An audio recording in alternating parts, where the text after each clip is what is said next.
I mean, it is a lot easier topic since we've been developing non-cytotoxic regimens, which have been very active for follicular lymphoma for really several decades now. These are my disclosures. I work with several different groups and receive research funding from many of those same groups. So I created this slide just over the last week, and so I apologize if maybe some of the dates aren't exactly right.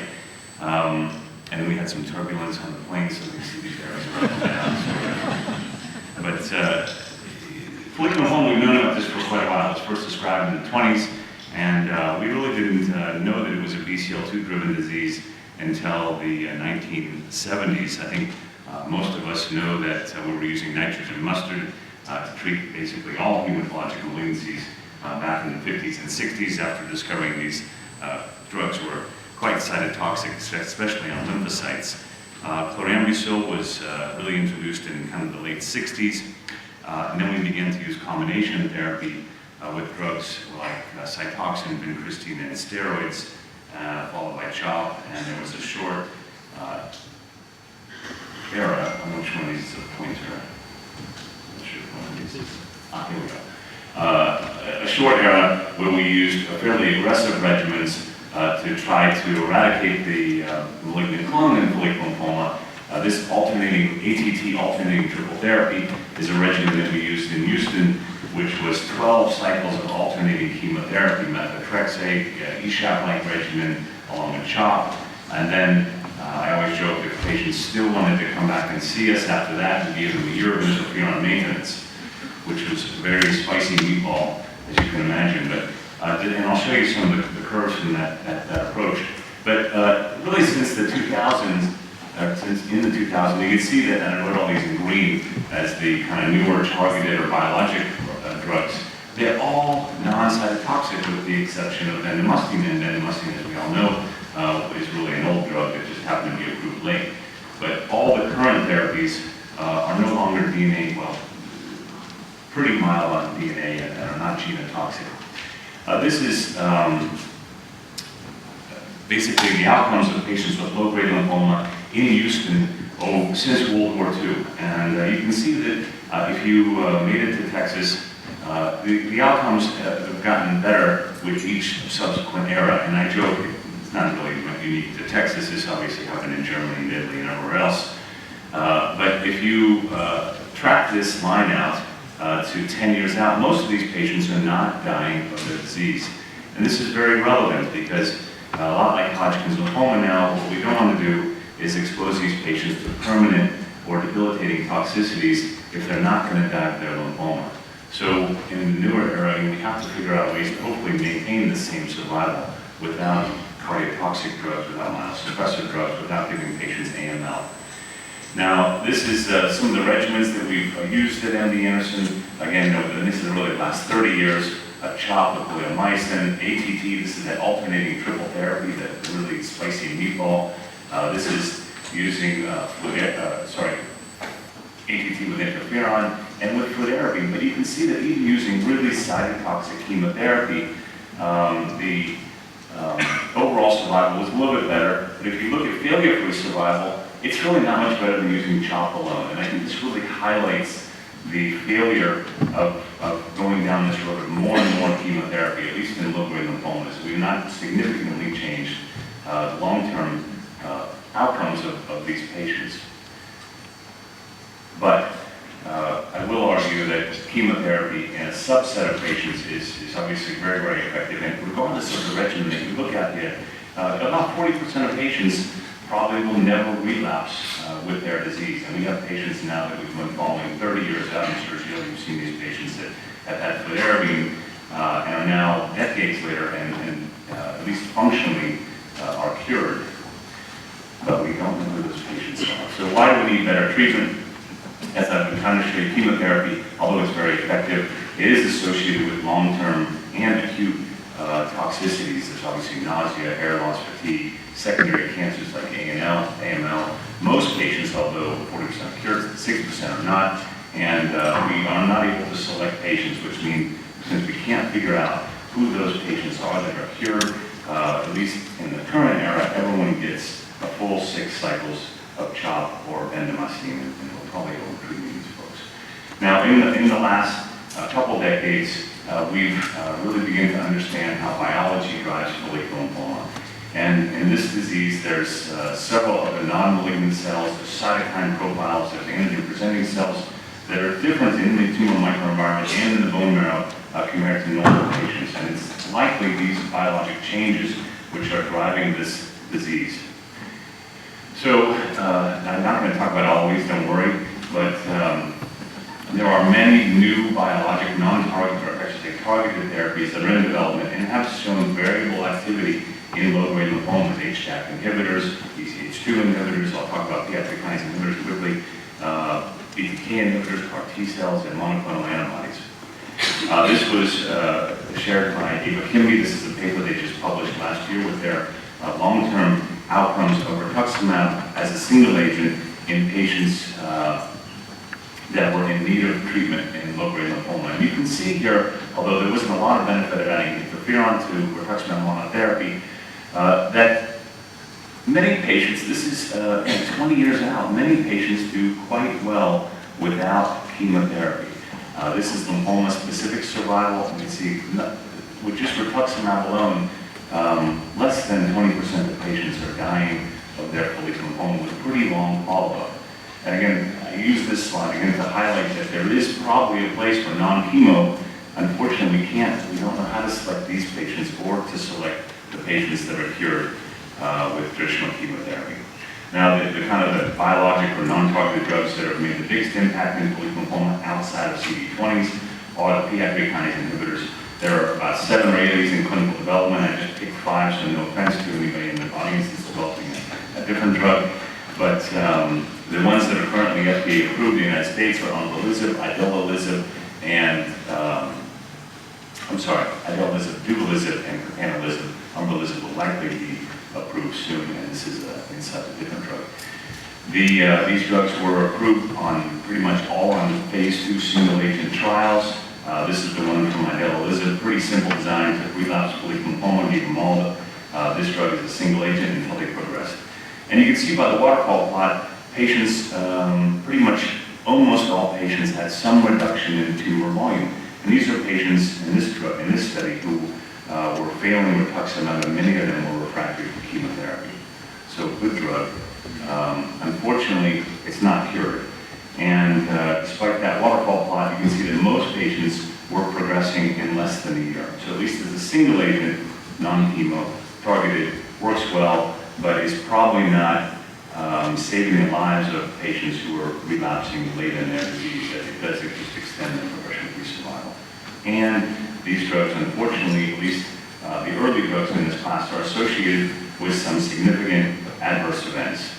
In these trials, we saw diarrhea, we saw pneumonitis, and phase 3 trials with this drug in CLL and low-grade lymphoma were also associated with significant delayed infections.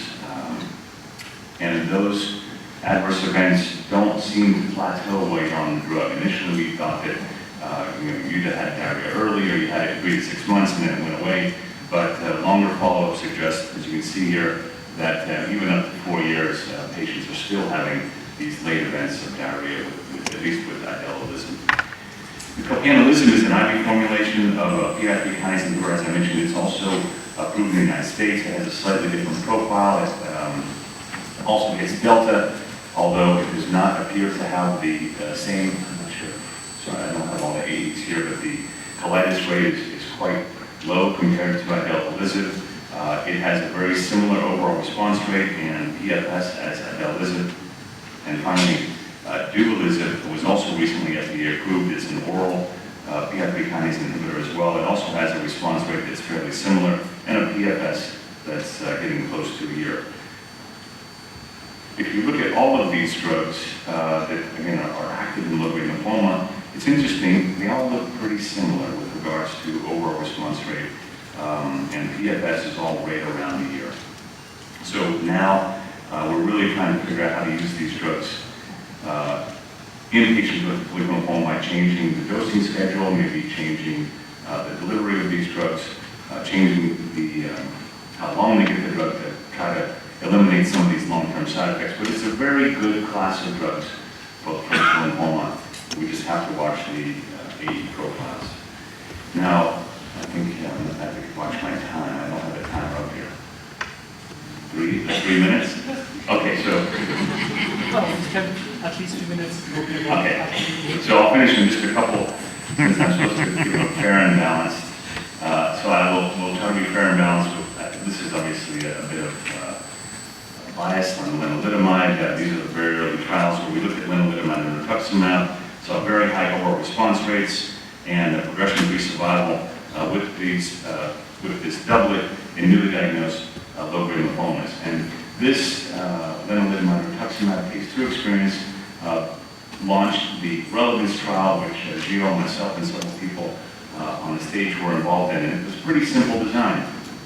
We wanted to show that this non-chemo doublet, lenalidomide and rituximab, was better than chemotherapy. And this was actually the first chemo versus non-chemo. I use non-chemo. I know I say non-chemo, I mean non-cytotoxic. Randomized study ever done in follicular lymphoma. And I don't know if folks know, but the title relevance stood for Revlimid versus any chemotherapy. And the idea was that if you were in a control arm, the physician could pick bendamustine, CHOP, or CBP. And if you were in an experimental arm, you had lenalidomide and rituximab. We enrolled 1,000 patients. Overall response rate and the CR rate was very similar.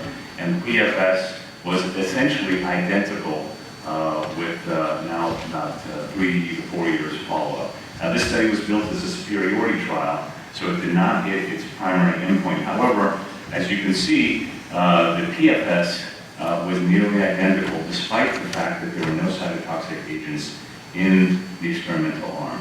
But I think is just as relevant, no pun intended, in this trial is the adverse event profile. As we would expect with lenalidomide, we saw higher rates of rash, higher rates of cutaneous reactions. However, with chemo, as we would expect, a lot higher rates of neutropenia, higher rates of hospitalizations due to neutropenic fevers, and this was despite the fact they had 3 times more growth factor in the chemo arm. They had nearly double the rate of neutropenia and neutropenic fevers.